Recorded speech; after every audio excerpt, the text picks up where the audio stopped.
Hello there, welcome to this video. On this video, I'm going to be going through 10 bands that I think are underrated. Everyone's asked for this, right?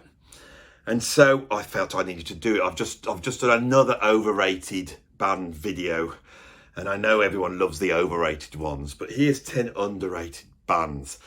Now, there's all sorts of different underrated bands. There can be bands around now that are great that nobody really knows of, and I can shine a light on that. You've got bands that are well known, right?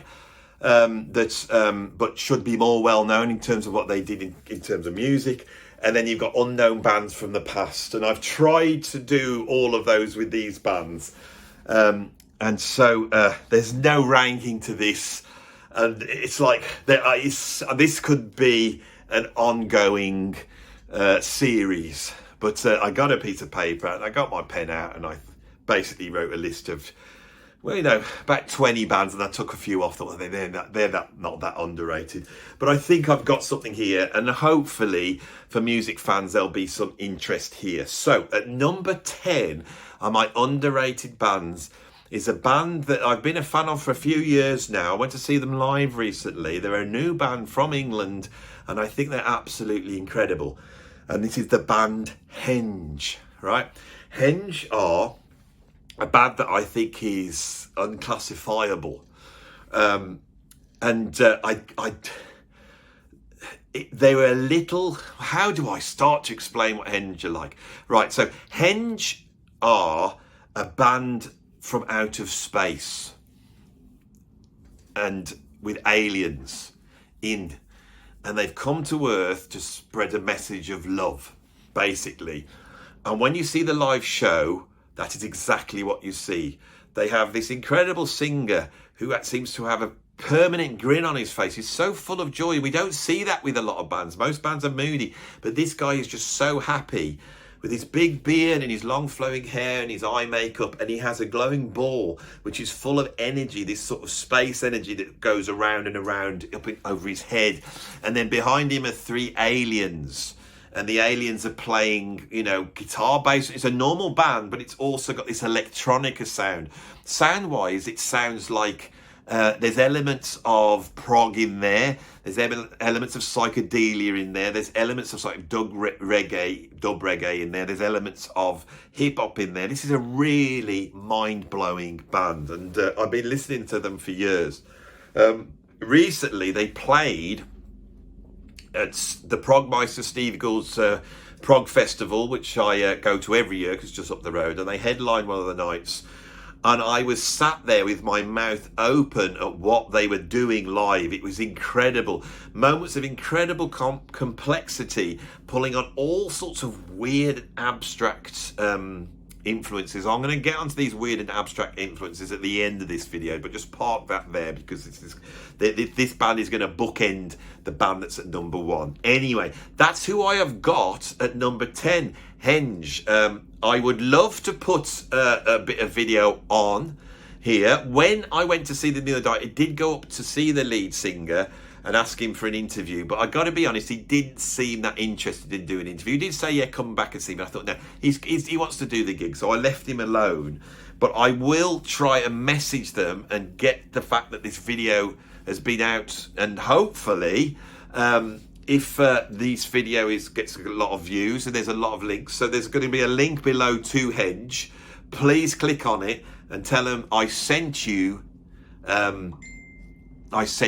over their way. And then I would, because I have never had any actual real aliens on the channel, and can you imagine me being able to interview some aliens on here? How incredible that would be.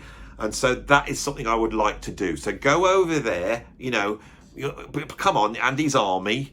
That's what, I didn't come up with that term. Someone else came up with that term. Andy's Army. Go over, click on the Henge link and said, you've been mentioned on Andy Andrews' video, and we check you out and we love you, and buy their stuff and all that sort of bit, and then they'll see what we do. Because this is how the internet works. This is how you have to use the internet, to spread love and to spread incredible music. So If I've done Henge a little bit of good here, then, you know, let them know. We can get them on the channel. And then we can get even more people knowing about this bonkers band. So that's who we've got number 10. Right, and number 9, I have the band, which is why I'm here. So the band I've got number 10 is Mot&ouml. Mot&ouml. Here in the UK, they're quite well known. I don't know how well known they are across the rest of the world. But this is, for me, is a key band in the history of rock music. And it's a key band in my history.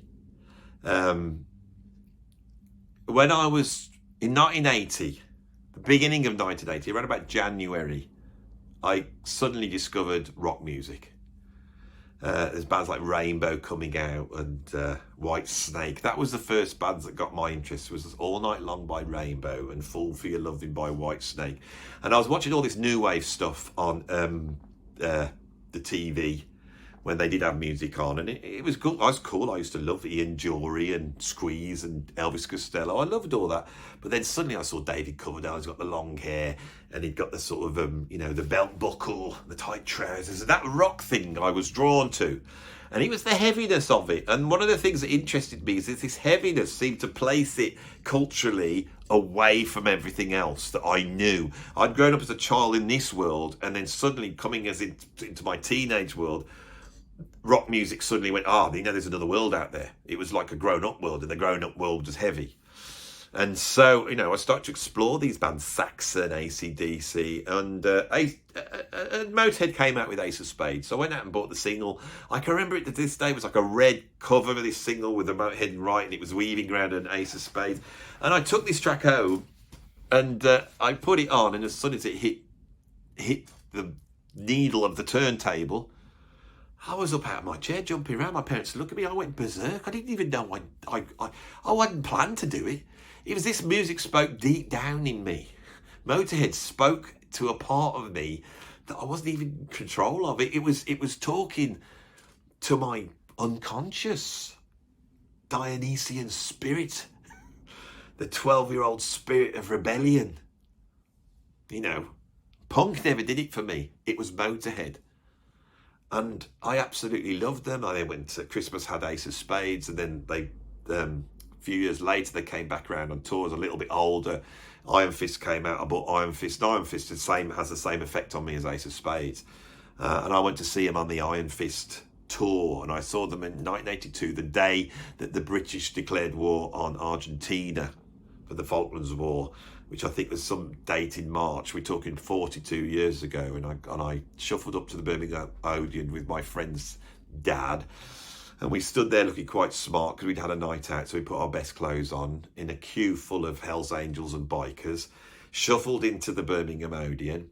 I sat in my seat waiting for the band to come out, and eventually the band started up, and when they started up, there was like this sound, it didn't even sound like music. This is just the loudest sound started up from somewhere. We're looking around, and out of the ground of the stage came this huge Iron Fist, and the room was full with smoke. And at that moment, all these Hells Angels and bikers, they bolted down the front, and bikers sort of came in and stood in my bit. You know, I've got my uncle there, my friend there, I'm sat there, and there's not much space. These two hairy bikers are massive. They come and squeeze themselves. I'm squeezed up against these bikers. It's terrifying. There's massive sounds coming out. It's the loudest thing I've ever heard. This fist comes out the ground, right? And the fingers open up, and they got lights in the fingers. As they open up, the beams of light shoot off across the ground, and then there's this big churning sound, and the ceiling of the venue descends, and on chains is Mot&ouml playing Iron Fist, right? I cannot tell you that. I've never experienced anything like it since. It was so loud. It was so in your face. It was exactly what I needed. I remember at one point, Lemmy, when he got to the end of the gig and they were all finishing off, he was like just stood there, and he just got the microphone stand and he just bent it in two. Like, it was incredible. You know, he's obviously got a roadie to file in a couple of little cuts with his junior hacksaw. But, you know, I didn't know any of that back then. Mot&ouml, I thought, should I put Mot&ouml on the list? Because people do know this band. But really, you know, when you think of AC/DC, I think of AC/DC as one of the biggest bands in the world. There's no way AC/DC are overrated. Mot&ouml are as important to me as AC/DC. They're the link between punk rock, classic rock, psychedelic rock and roll, new wave of British heavy metal, thrash metal, Venom, dark metal, black metal. They're right in the middle of it, and it's like it's an aesthetic that I understand. When I heard Last Exit, Bill Laswell's band in the 1980s, I went, oh God, this is like a jazz version of Motorhead.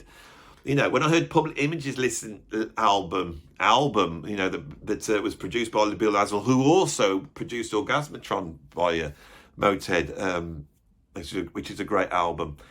There's an aesthetic there. You hear it in jazz, you hear it in funk. You know, there's like the who was it? Because Corduroy did that incredible funky version of the track Motorhead. They're just a wonderful band. They're like a touchstone, and we should have statues of them. We should have memorials to them, you know. And that original lineup, because it's only 40 years ago, but Filthy Animal Taylor, you know, Fast Eddie Clarke and Lemmy, they've all gone. They're no longer with us. And I don't know. I just think they're one of the greatest bands. So that's who I've got number 9 is Motorhead. And number 8, I thought, jazz rock fusion. We have to have a jazz rock fusion group on there. And I thought, who's the most underrated jazz rock fusion band? And I thought 11th House. And I thought, well, maybe not. But there's an argument that Larry Coryell is underrated. Actually, he is, isn't he? I should have put him on the list. But for me, there's a jazz rock fusion band that is greater than many of the great jazz fusion artists of the 70s. And it is the Jan Hammer group. The Jan Hammer group, for me, is an astonishing group. Where do I go with this? So, the Marvish Nuksha, biggest fusion band in the world, they part their ways in 1973. John McLaughlin reforms the Marvish Nuksha and has reasonable success with the Narada, Michael Walden, Ralph Armstrong, John Ponty version. They're off doing that. Billy Cobham goes off and he makes Spectrum, and that's a big jazz fusion album, and he has that career doing that. Jerry Goodman and Jan Hammer go off, and you'd think, well, what's this? These two have gone off, they've stuck together, and they do an album called Like Children.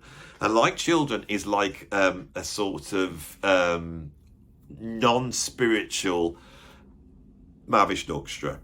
And it's a wonderful album. If you're a Marvish Nuksha fan, you have to have Like Children. It's a fantastic album, full of all sorts of experimental things, and you know, Jerry Goodman's incredible. But I feel Jerry Goodman loses his chutzpah at this point. I don't know why he didn't go on to become the next John Ponty, but he doesn't. Anyway, but Jan Hammer's this absolute musical genius. I think in the band, Jan Hammer is possibly the greatest musician in the Marvish Nuksha. I don't say that lightly, because it's a band of incredible musicians. But Jan Hammer has the virtuosity, he has the knowledge of rock, and he has the knowledge of jazz. And he is creating, for me, what is the sound of jazz fusion, which is his Moog lead playing. He then does an album called The First 7 Days, which is like his version of Tubular Bells, and this is a masterpiece of the album. And he draws into that Stephen Kindler, who was the second violinist in the second Marvish Nuksha, who had taken over as the violin player at some point. And he from this, he then forms this group called the Jan Hammer Group, which has Fernando Saunders on bass, Tony Smith on drums, Stephen Kindler on violin, Jan Hammer on keyboards. There's no guitar player in this band. Now, the way I see it is that you have the two great guitar-based fusion bands, Return to Forever and the Marvish Nuksha, and then you have Weather Report. And Weather Report are the non-guitar fusion. And this group occupies a similar place. There's no guitar in this, but Jan Hammer is able to fill up, and Stephen Kindler. Stephen Kindler is an incredible violin player, and I really want to get him on this channel. He has made contacts, albeit not that much. I've spoken to him on Facebook Messenger a couple of times. Stephen, come on. Come on the channel. We want to know. Because I want to talk to you about the Jan Hammer Group. That's what I want to talk to you, because for me, the album Oh Yeah is one of the greatest jazz fusion albums ever made. And I would stick my neck out and say that Magical Dog is the greatest fusion track ever. If I had one track I was going to keep for the jazz, it wouldn't be the Mavish Orchestra. It would be Magical Dog. Oh yeah, is incredible. It takes what the Mavish Orchestra were doing and it just pushes it light years ahead, and it sounds like futuristic Mavish Orchestra. They then follow that album with an album called Melodies, and Melodies is their attempt to write pop songs.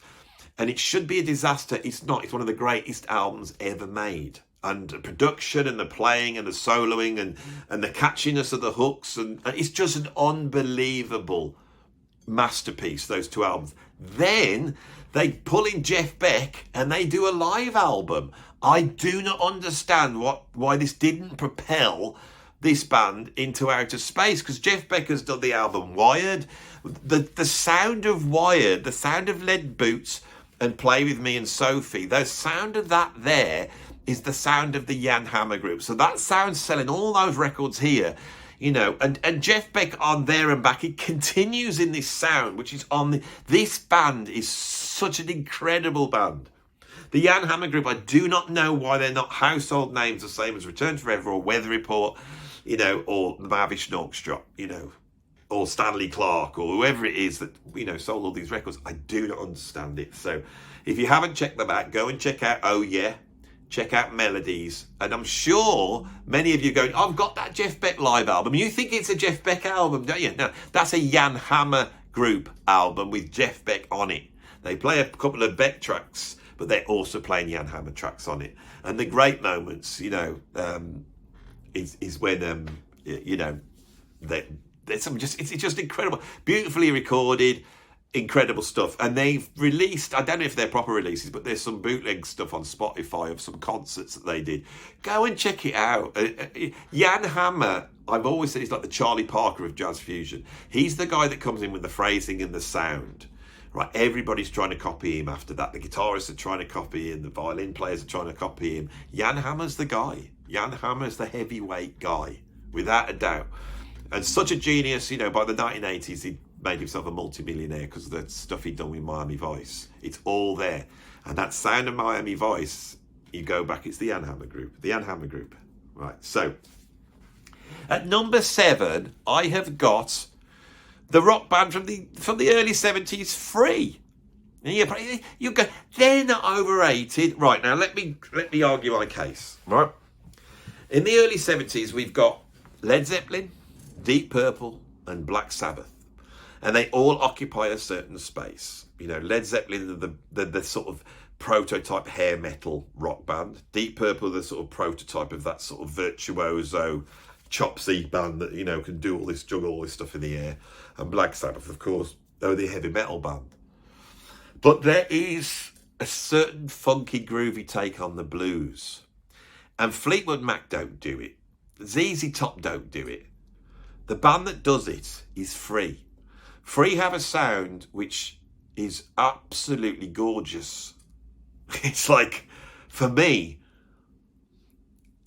the band that has the most chemistry, the band that has the sound that is greater than the sum of the parts, is Free. Paul Rodgers, one of the greatest rock singers of all time, if not the greatest rock singer of all time. Paul Kossoff's incredible blues guitaring. I have a love-hate relationship with the blues. I think if you're going to play the blues, you've got to do it like Carlos Santana. You've got to have your own sound and your own spin. There's too many blues guitarists that just do a carbon copy of Freddie King or whatever, and that's what they sound like, right? Paul Kossoff has that. It's like a Peter Green. Clapton did it to some extent, but Peter Green and Paul Kossoff has a take on the blues, which has got this thick sound to the blues, and a wonderful guitar player. Simon Kirk, the drummer.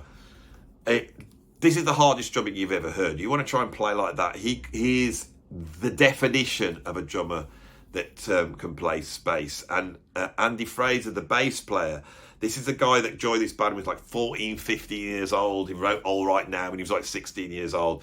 And in the middle of All Right Now, he does a bass solo, which is so great that you do not perceive that there's a bass solo in the middle of All Right Now. You just think it's the bit in that goes... You just think that's what it is. But you have to play that. You have to play that bass drum. He's an incredible bass player. When I was a kid, the Free Live album, thing that impressed me the most was Andy Fraser's incredible bass solos. Their albums are all great, but Fire and Water, Heartbreaker, Free Live are absolute masterpieces. And Fire and Water is really one of the greatest rock albums ever made. When I listen to Zeppelin, or I listen to Sabbath, or I listen to Deep Purple, especially live albums, I always feel like they're at the limit of what they can do. They're pushing it. I never get that with Free. Free are totally in control. They should be mentioned in the same breath as Led Zeppelin, without a doubt. They should be. They should be up there with the Beatles. They're one of the greatest rock bands of all time. And they are underrated.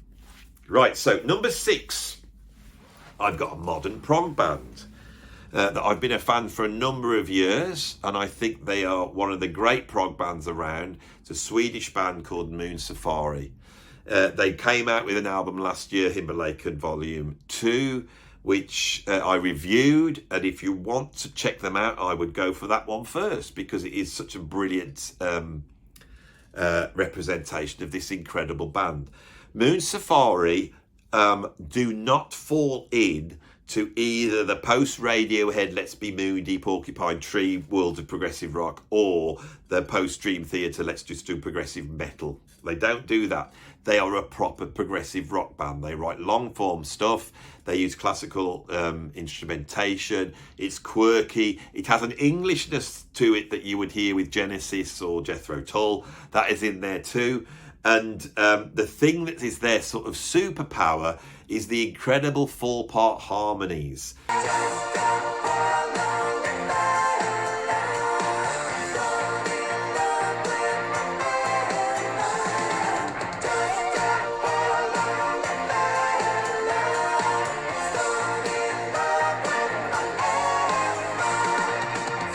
Which seem to go back to Crosby, Stills and Nash, maybe ELO.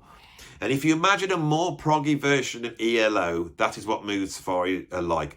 The virtuosity on this band is incredible. The stuff is catchy. They can be heavy. They can be light. They can be intense. They can be relaxing. It's full-on progressive rock. Not like a lot of modern progressive rock, which is just a tick box, Let's have the thing in 7. Now put 4/4 over the 7. Then let's have the big mellotron bit. Now we have a big fast guitar. So they don't do that.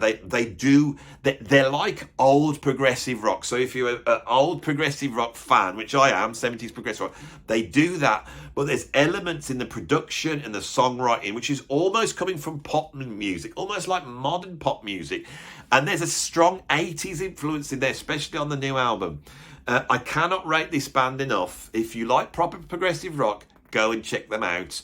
I've interviewed their lead singer on here. I've reviewed the album. I've talked about them before, but hopefully, because people don't click on those videos because they've never heard of the band, hopefully I can shine a little light on this underrated progressive rock band that are out there now. And I believe they're coming over this summer to play Summer's End Festival. So if you do like them, get a ticket to Summer End Festival. I will be down there and we can meet up and worship at the altar of Moon Safari. So that's who I've got at number 6. Let's keep on the progressive rock thing. Who's the most underrated progressive rock band of the 70s? There is billions to choose from. I get sent all the time people with links to obscure 70s progressive rock bands. You think you know, and then there's another one comes out, and then another one comes out, and there's so much stuff out there that I've never heard of, and you'll never get to the back end. Progressive rock was so popular that every country in the world has its progressive rock, every single one. So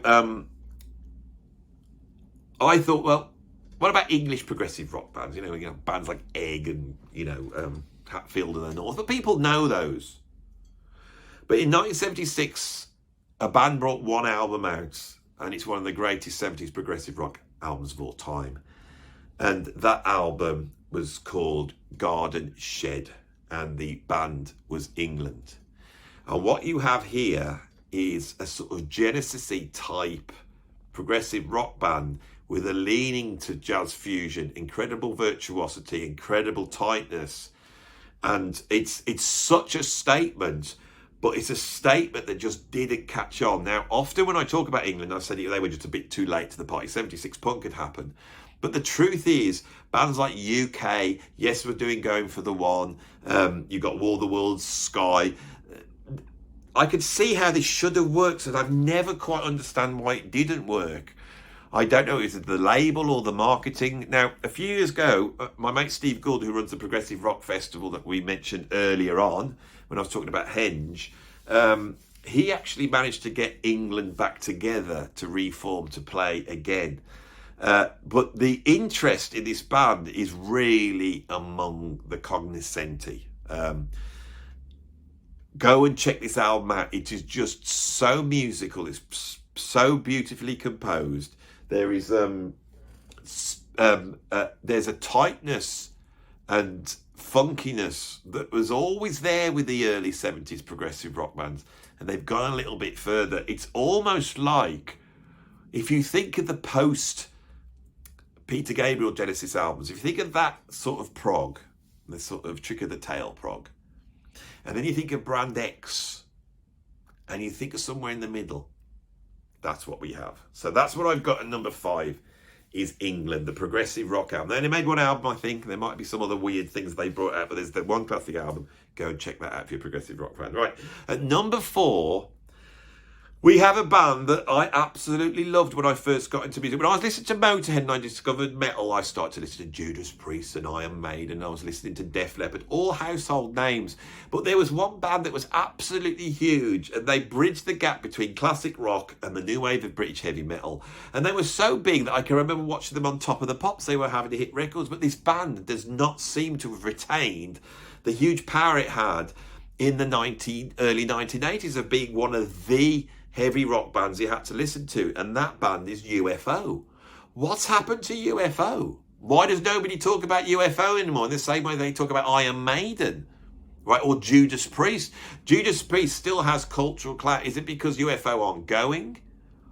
When I was a kid and I discovered heavy metal, I started to check all these different bands out. And you're searching for something at that age. And I went and bought Strangers in the Night, the live album. And it blew me away. I opened up with Natural Thing. And that riff, Phil Monk's incredible voice. What a brilliant singer. The band's tight. And they had like this really heavy riffs, but they were able to write songs. They had the songs. They had hooks and melody. Doctor Doctor is there's so much heavy rock that's not that, you're listening to the riffs, but Doctor Doctor's a brilliant song. It's like up there with sort of Beatles level songwriting, maybe not quite there, but you know what I'm saying? It's proper songwriting, great lyrics, right? So that blew me away. And then Rock Bottom comes on. And this guitarist, Michael Schenker, who's one of the most charismatic guitarists you've ever seen in your life, with the blonde hair, and he's stood there all Teutonic, and he's got the flying V, and he's playing like that, and he looks, all this. He starts into this guitar solo, and I cannot tell you the effect that had on us young rock musicians. Talk about Eddie Van Halen as much as you like. But the other two guitarists was Uli John Roth, who was in the Scorpions, but maybe Randy Rhoads. But the guy was Michael Schenker. Michael Schenker then jumped ship. He left, and he formed the Michael Schenker Group. And those albums, Armed and Ready, and all that stuff, incredible stuff. I do not know why this is, again, in rock music, lost its purchase. If you're a rock fan, you need to go and check out UFO, without a doubt. Not the first 2 albums when they're some weird, psychedelic prog band. Sounds like it's going to be great. I promise you it's not. But that's who I got at number 4, is UFO. And it's a question, really. I do not understand that their input into music is as great as Judas Priest, I would have said.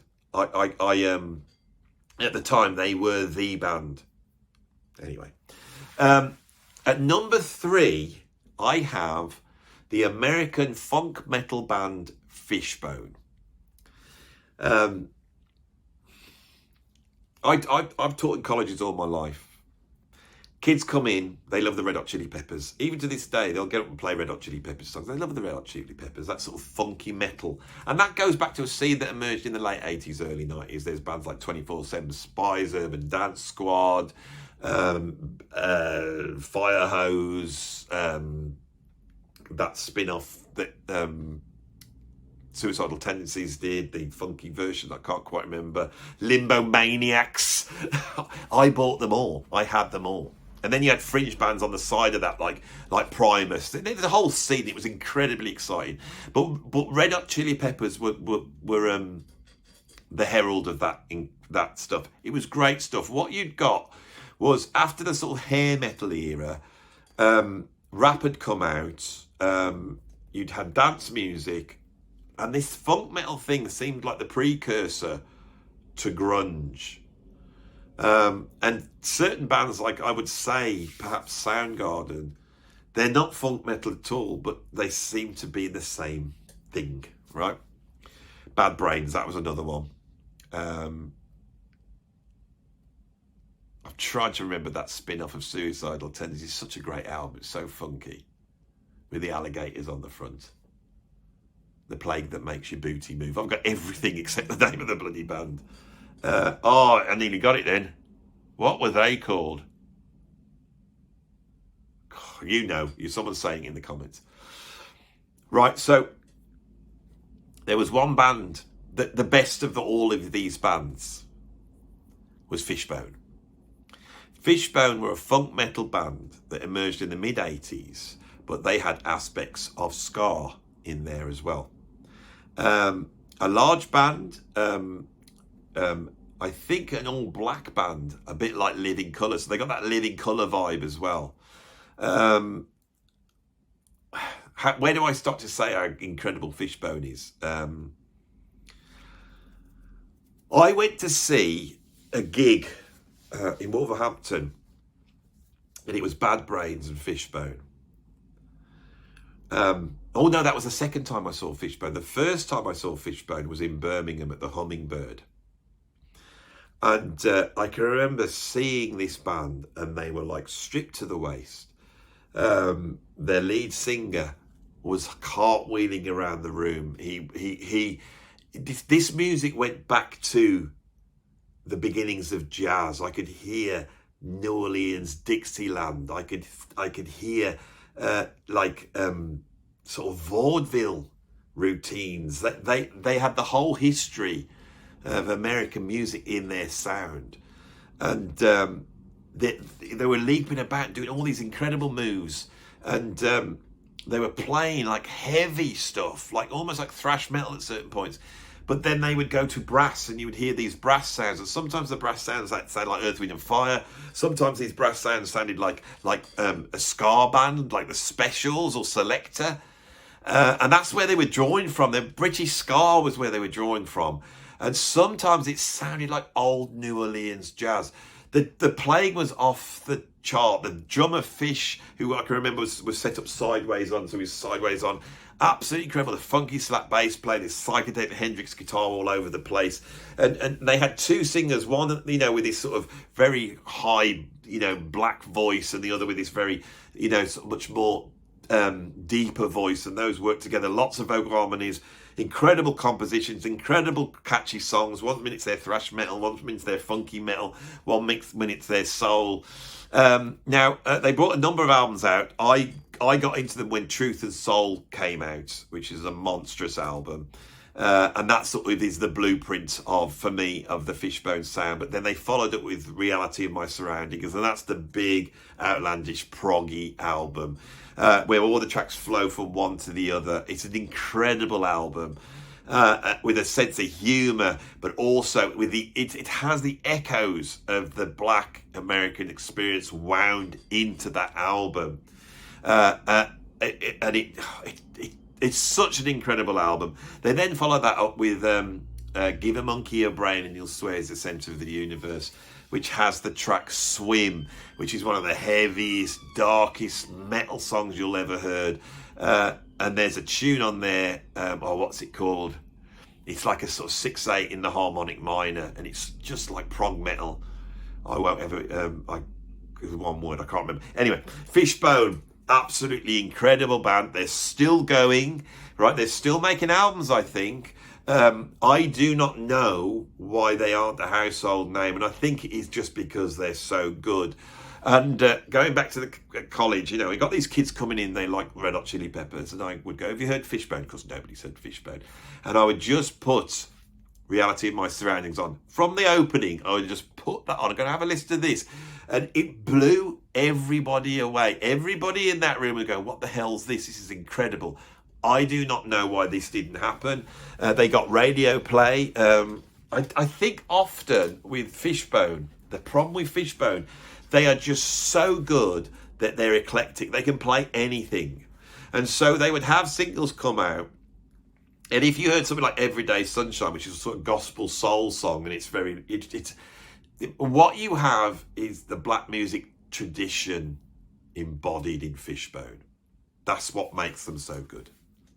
And notice I'm using the word black music because I've moved on. I think my philosophical problem with the word black, which for me denotes all people of African heritage all over the world,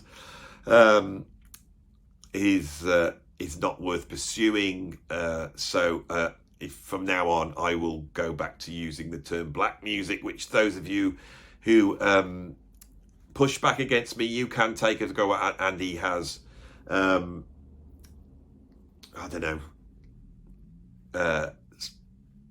giving in a little bit to the pressure of the ideological left. And I have, because it is scary. It's scary what they're willing to shout at you. If you don't know what I'm talking about, don't worry, we'll just pass on. There's just a few videos back. I've taken some of the videos down now. I will be using the term black music. I will use it as I've been told to use it, and secretly I will think that all American music is actually a fusion of all the cultures in America. And although black people play the biggest part, they don't play the only part. And by focusing on that, you discount other influences in there. For example, in Fishbone, their debt to British ska, which was an integrated form that was then based upon, obviously Jamaican ska. That is the way music works. Selector, specials, madness have nothing to do really with that ska except as an influence. It's a different type of music, as was the Police at that sound. And this is the way music works. Fishbone are a brilliant example of all these disparate elements coming together. But the thing for me is it is the history of African American music, which is what I would like to be able to call it, but we'll go back to using black music. This has got all really weird, right? Oh, now I've got this one to go to now. This is going to upset everybody. I won't spend too much time on number two. Number two is Kraftwerk.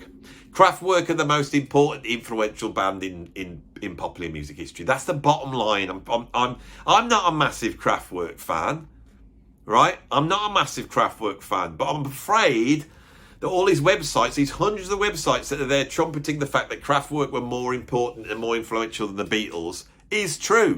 Williams here. Today, electronic music is everywhere, but what Kraftwerk did was groundbreaking and revolutionary.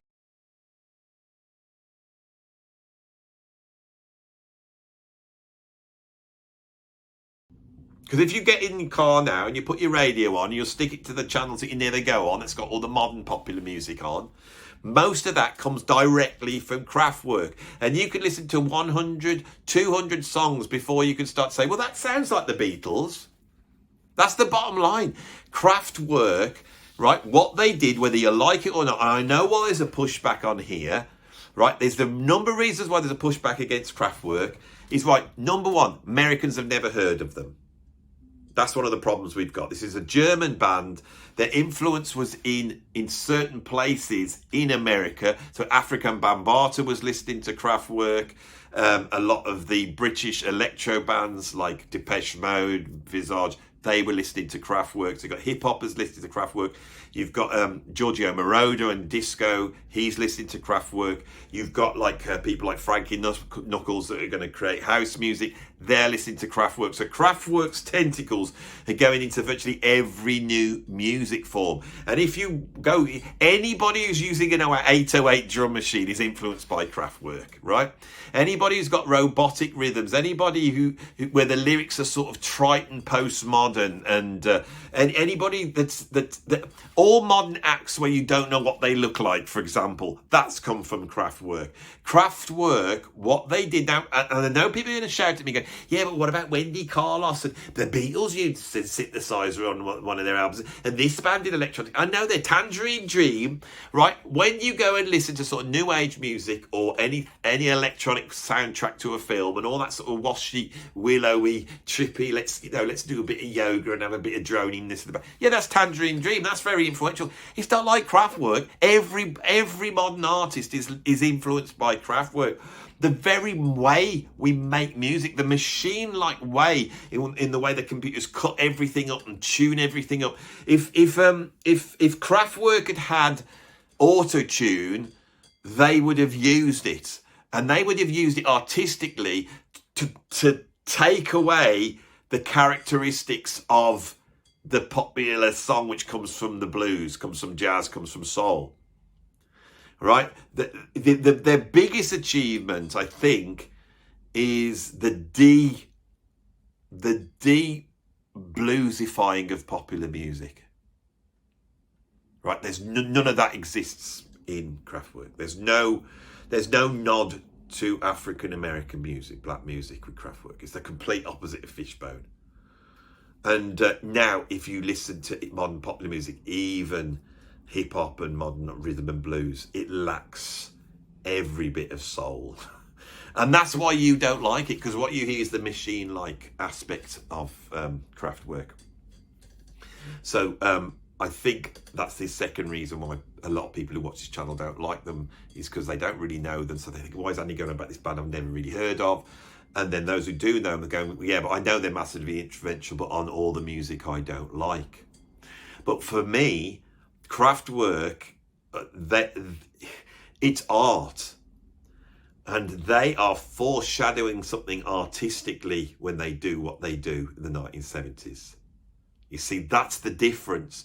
They are knowingly not parodying modern culture, but they are making a statement about modern culture, which has now completely shown itself to be the case. So you could almost look at those early albums as a warning, in a way. Warning's not the right word, as a portent. Really, that's the way I would describe it. I think they're incredible, and I think the thing that redeems them is so often when you go back to what they're doing with a basic sequencer or monophonic synthesizer and some electric drum pads linked up to some really basic synthesis, like that sound that they pioneer, is the fact that it is so beautifully done. And the reason for that is because before they did that, they were like this weird improvising Krautrock band. And the textures, if you go back to those early albums, the textures are absolutely beautiful. And I suggest, if you are a real fan of bizarre progressive rock, go and check out the first albums and follow that through, and you will see that there is a line through from Krautrock, progressive rock, experimental rock, really out there stuff, that the greatest legacy of that music is all contemporary music. So, who have I saved to number one? Well, you remember when I started off, I said Henge. Henge had a certain sound. When I watched them live the other day, they had a certain influence, a certain sound in there, a certain way of building their compositions out of these strange angular riffs, the unexpected, a sort of almost like Captain Beefheart-esque, but it's Captain Beefheart-esque in a very English way, but also in a very out of space way, right? And that influence that I heard was the influence of the band that I have at number one. And when somebody said do an underrated list, this was going to be number one. And if I was ranking it, this would be number one. This is the greatest, most underrated band in history. And you know what it is, don't you? Those of you who know. And those of you who don't know will go, what? Right? The most underrated band is the genius British punk, prog, avant-garde, comedy, serious, everything you could think of band, Cardiacs. Do they include everything they choose for every season? It's only a matter of time is of the essence. Should I put up some resistance? Comes with the awareness of my own existence. It's only a matter of time. Yes.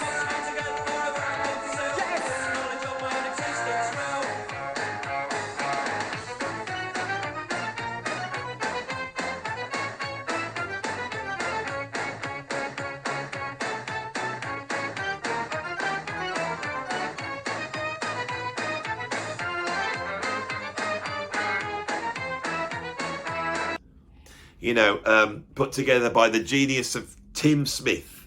Now, I've spoken about Cardiacs so often on this channel before. I always try and champion them. Cardiacs are so obscure in a way that through this channel, I have become friends with two ex-members of Cardiacs, Carver Straby and John Paul. And when you talk to those guys, even though they were in the band, you get the feeling that they have this wonder about how cult and obscure this band they were in was. It's a bizarre thing that I've spoken to them both, and I expect to get some answers, but it's as though they get it. They've been in the band. They know what's going on. They can tell you what's going on, but it doesn't solve the mystery of what Cardiacs are. It just never solves them. It's so obscure. They spend so long time without a record deal. They're making really weird cassette tapes and putting in their own self-produced albums out, doing all these weird gigs. I used to play in IQ, a progressive rock band, another underrated band, but I wasn't going to put them on this. And they used to have Cardiacs opening up for them. And they were, God, we had this. I remember this band coming out and started to play. We couldn't believe it. This band. It's. I think what makes it so great is I always go on about the English aesthetic. There's aspects of the English aesthetic, all sorts of different. There's like a comedy, this sort of Goons, Monty Python-esque thing. There is like a very rebellious thing that is in sort of Oliver Cromwell and the Luddites and all these different sort of almost like anarchistic things that we have in the UK. There's a sort of pastoral thing. There's the idea that there's a strangeness in the forest creatures, the green man that's lurking there. There's Knights of the Round Table. There's the idea that there's an esoteric part in the prehistory of England. Maybe Jesus Christ walked on this ground. All that, I think, is the element that you could combine with American, Afro-American music that creates basically 20th century music. The English aesthetic is very important. And Cardiacs access the English aesthetic almost in its pure form. So the whimsy of progressive rock and then the anarchism of the Sex Pistols and punk are personified in the Cardiacs. They're also mythic, right? They're mythic. They're court jesters. At one point, they wear this awful clown makeup. They wince. They seem at once in pain, but full of glee at the same time. Everything about them, not just the music, is unique and is a huge artistic statement. The albums are so dense, and at once they have this aspect of the profane and the sacred. One of the greatest songs ever written and made by 10 Great Songs is Sing to God by Cardiacs, which is an ode to, I think, self-love, and at the same time is an attempt to sing to God and ascend to a heavenly place. And it does both of those. And it does it in a way which you would never expect. It's anarchistic, but it's tight and controlled. It's punk, but it's virtuoso. Cardiacs are without doubt the most underrated band in history. Now, why are they underrated? I'll tell you why. Because when you have something this intense, for most people, they cannot take it. They cannot deal with it whatsoever. And so, you know, those of you who are rushing out now, there's many of you that are going to have your life change if you've never heard Cardiacs, and you'll be thinking, how did I miss out on this band? And there'll be another bunch of you going, oh, I just can't get into this. You know. So that has been my list of the 10 most underrated bands in history. Of course, it's not really the 10 most underrated bands in history. It's Andy's 10 most underrated bands that you happen to think of on that day. And I hope it's been a nice little list that has been able to, you know, get us to talk about bands that you think. And what's your opinion? You might say, how can you say UFO are, underrated? Everyone knows UFO. Whatever you want to come up with. I mean, what's the most contentious thing I've said on there? I don't think that. I think it's probably UFO. You know, they are pretty much of a classic band. Free. That's worth a discuss. You know, is Free underrated? They're definitely not overrated. I'm in a covers band, and we play all this stuff that just the general public like, you know, so we do Sweet Caroline and, you know, all that type of stuff that gets everyone going. And we do All Right Now. That's like one of the most famous songs in history. How can that make them underrated? I think they're still underrated. Anyway, I'm at the end of the video. If you like the video, please put a like on it. If you want to see some more, you can subscribe or ring the notification bell. Do both, or whatever you've got to do to keep in touch and come back and see some more videos. If you want to support me, to go on my Patreon. Over at Patreon, there's a ton of extra content, video content, but also there's all my albums are there. What else is there? We you know, once a month, sometimes twice a month, we all get together in a big Zoom talk, and I record those and we stick them in the Patreon. We talk about all sorts of different things. We have guests come in, and we also have the Patreon WhatsApp group, which has really become, I think, for my patrons, the main thing where they can, you know, share different music, chat about music, and that is always just burning away. There's so much going on. So there's a lot there on my Patreon. It is worth popping over and having a go. There's a lot there, though. So if you want to do that, that's great. If you don't want to go to Patreon because you think it will take over your life, then I have a PayPal tip jar. And everybody who pops a bit of cash in every now and then, I have to thank you, because I'm unemployed at the moment. I got out of my job a few weeks ago, and there's a couple of things that keep me going. But my YouTube and my Patreon and my PayPal tip jar are keeping me and my family going. So I thank you all. I feel blessed that, you know, me coming on and just doing this silliness is actually helping me to pay the bills. So I do thank you all very much. And that's it. I'm done. See you on the next video.